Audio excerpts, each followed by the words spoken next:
Oh ya. Baik, Assalamualaikum warahmatullahi wabarakatuh. Terima kasih kepada para narasumber, baik itu Dr. Faisal Akbar, Dr. Sohibul Ansor, moderator Pak Dr. Hakim Syagian, dan juga tadi paparan dari Ketua Umum MUI Sumatera Utara. Saya begini, saya tidak terlalu membahas tapi fokus kita harus mengambil hikmahnya dengan adanya dua hal yang menimpa bangsa ini. Pertama, COVID-19 itu membuat kita sadar diri ini semua, ya, sadar diri bahwa ada Allah Subhanahu Wa Taala yang Maha Kuasa atas segala-galanya. Ilmu apapun ternyata, ilmu pengetahuan apapun ternyata di dunia ini tunduk akhirnya, ya. COVID-19 membuat kita tidak sombong, tidak angkuh lagi, bahwa ternyata kita takut mati, ya kan. Akhirnya sampai pakai masker ini Pak Apang, ya kan. Anak saya tadi mau kasih lagi pale face itu, saya bilang kayak apa pula robot nanti, saya bilang. Yang kedua, terbitnya RUU HIP, haluan ideologi Pancasila juga membawa hikmah, terutama kepada siapa? Kita umat Islam. Karena dengan adanya ini kita tersentuh, kalau tidak kita tertidurnya ini, ya, tertidur. Beberapa rancangan undang-undang lolos begitu saja, Omnibus Law lolos, kemudian juga kemarin Perpu disahkan, Perpu COVID menjadi undang-undang yang mengkibuli wewenang dan tugas DPR RI juga lolos. Sebenarnya DPR RI udah cukup lah sekarang aturannya, nggak perlu lagi ada, mereka udah pensiun. Karena apa? Hak mereka udah habis, hak budgeting udah habis dengan Perpu itu. Oleh karena itu RUU HIP ini saya lihat ada beberapa stressing point. Semua yang disampaikan Bang Faisal saya setuju, dan juga yang disampaikan Sohibul juga tepat. Tapi ada hal yang perlu kita lihat di sini, ya. Saya masih belum percaya ini akan berhenti. Tapi ini adalah jeda untuk menarik napas, ya. Oleh karena itu jangan bersiap untuk sudah puas, tapi silahkan ini di-pressure lagi, dikaji ulang, agar ini memang kalau menurut saya undang-undang RUU ini harus dicabut dari daftar prolegnas. Karena secara akademik juga ini tidak memenuhi syarat standar untuk diajukan sebagai RUU untuk dibahas selanjutnya, karena tidak sesuai dengan tata cara pembentukan peraturan perundang-undangan. Undang-Undang Nomor 12 tahun 2011 dan perubahan yang terakhir sekarang tahun 2015 itu tidak terpenuhi. Kalau kita kaji juga dari segi substansi, ini mendegradasi, mengkerdilkan Pancasila. Tadi sudah dijelaskan Bang Faisal, ini mendegradasi sampai ke tingkat paling bawah, ya, nomor 3 dia. Padahal apa? Pancasila ini adalah norma-norma atau nilai-nilai dasar kehidupan fundamental bangsa ini.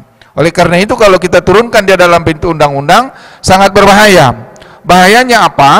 Kalau dia nanti dalam bentuk undang-undang diatur, presiden mempunyai kewenangan memperpukannya ini, diterpedo dia, ya kan? Sehingga presiden mempunyai kewenangan memperpukannya, sehingga nanti ya siapa yang jadi presiden bisa suka-suka membuat ideologi lagi. Padahal Pancasila adalah apa? Konsensus berbangsa dan bernegara kita. Ini kesepakatan, ya. Kalau dalam ilmu negara dulu ada disebut kontra sosial, ya. Ini kontra sosial bangsa Indonesia yang katakanlah multi agama, multi etnis, multi suku, bahasa dan daerah ini. Pancasila lah yang menjadi dasar negara kita, ideologi ini. Kalau ini diintervensi atau dimonopoli satu lembaga, satu kekuasaan, apalagi itu eksekutif, ini berbahaya, ya. Yang kedua, yang perlu kita catat dari RUU ini, bahwa RUU ini juga membuka peluang Pancasila ini dimonopoli oleh satu orang kekuasaan, yang dalam hal ini eksekutif nanti, kemudian juga menjadikan Pancasila ini nanti sesuai selera siapa kelompok, penguasakah atau yang disebut dengan the ruling party, ini menjadi alat dia nanti, ya. Saya khawatir kalau ini tidak dicabut atau tidak ini berbahaya. Makanya saya berterima kasih, ya, kepada MUI seluruh Indonesia, saya pikir ini Pak Hakim, ya, dan juga beberapa ormas Islam, NU, kawan-kawan Muhammadiyah dan yang lain juga memberikan suatu reaksi yang keras, ya. Jadi banyak undang-undang yang lolos tapi tidak sekeras ini reaksinya.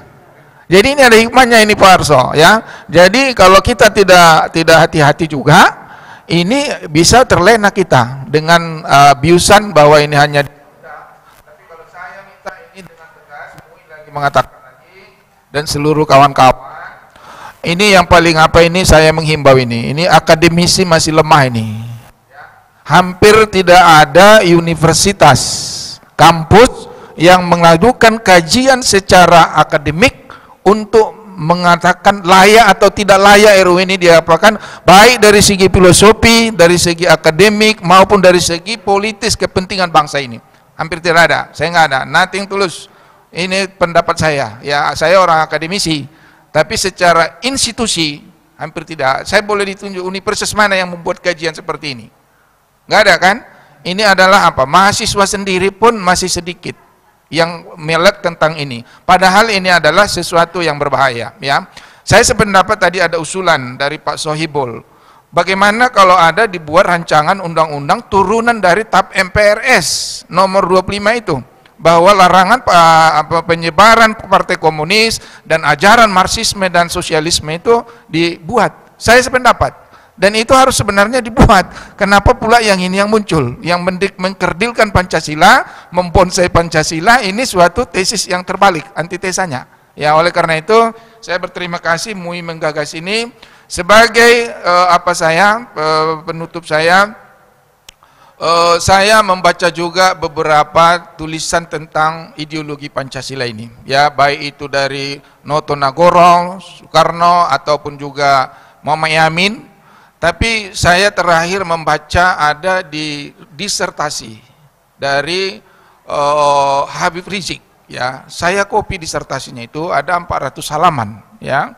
Itu disertasi beliau itu menguraikan secara tegas Pancasila itu mulai dari historisnya sampai bagaimana itu dalam kehidupan berbangsa dan bernegara kita. Dan bukti-bukti autentiknya ada dilampirkan di keterangan-keterangan disertasi itu.